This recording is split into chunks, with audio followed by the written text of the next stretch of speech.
समृद्धि दीदी पीएम किसान सहायता केबे मिलिबो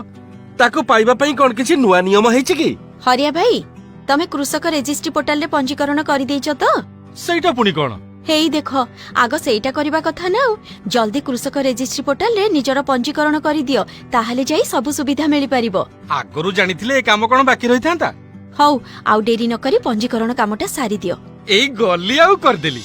आज ही निकटस्थ जनसेवा केन्द्र बा ग्राम पंचायत स्तर रे नियुक्त सहायक अथवा व्यक्तिगत स्तर नचेत ग्राम पंचायत स्तरीय कैंप मानकरे कृषक रेजिस्ट्री पोर्टाल रे निजर जमी संबंधी दस्तावेज और आधार लिंक थिबा मोबाइल नंबर देई पंजीकरण कराई नियंतु।